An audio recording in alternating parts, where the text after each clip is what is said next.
Assalamualaikum warahmatullahi wabarakatuh. Alhamdulillahirrabbilalamin. Wassalatu wassalamu ala asrafil anbiya'i wal mursalin wa ala alihi wa sahbihi ajma'in.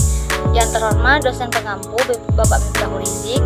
Di sini kami dari kelompok 1, yaitu beranggotakan 2 orang, yaitu dengan saya Kalian Nadiatul Fatihah dengan NIM 2211203355 dan rekan anggota saya yaitu Adisha Ramadansyah dengan NIM 2211003283. Di sini kami ingin mempresentasikan jurnal kami ataupun mereview yang berjudul dengan landasan historis pendidikan Indonesia dari masa penjajahan hingga masa kemerdekaan.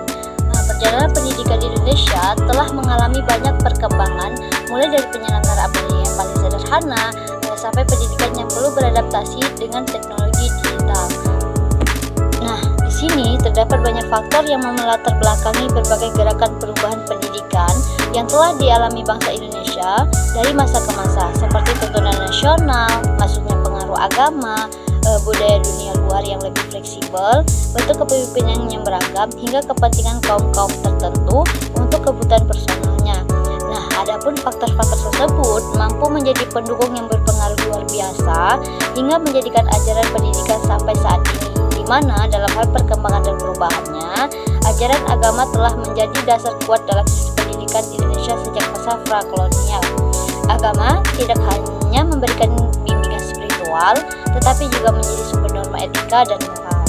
Adapun pasca kemerdekaan Indonesia pada tahun 1945, masyarakat dihadapkan pada tugas besar mengkonstruksi pendidikan nasional. Pendidikan diarahkan untuk menciptakan warga negara yang cerdas, kritis, dan berdaya saing di tingkat global.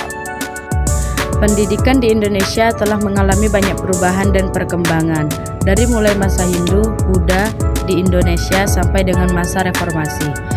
Mulai dari bentuk pendidikan tradisional hingga pendidikan yang mampu berkolaborasi dengan teknologi dalam proses pembelajaran. Bentuk ajaran agama menjadi landasan pendidikan. Pendidikan yang diperkaya dengan nilai-nilai agama menghasilkan individu yang tidak hanya cerdas secara intelektual tetapi juga memiliki integritas moral yang kuat. Kondisi masa kolonialisme, kepentingan penjajah sebagai landasan pendidikan di Indonesia.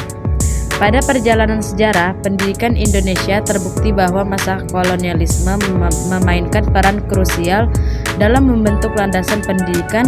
Kepentingan penjajahan Belanda menjadi pendorong utama di balik dinamika pendidikan pada periode ini. Wajah pendidikan Indonesia pasca kemerdekaan. Melangkah di era pasca kemerdekaan, transformasi luar biasa dalam wajah pendidikan di Indonesia. Setelah berhasil meraih kemerdekaan pada tahun 1945, Indonesia dihadapkan pada tugas monumental untuk merekonstruksi sistem pendidikan yang mencerminkan nilai-nilai kemerdekaan dan persatuan. Baiklah, hanya itu saja yang dapat kami berdua sampaikan. Lebih dan kurangnya kami mohon maaf. Kami akhiri. Wallahul muwaffiq ila aqwamit thoriq. Wassalamualaikum warahmatullahi wabarakatuh.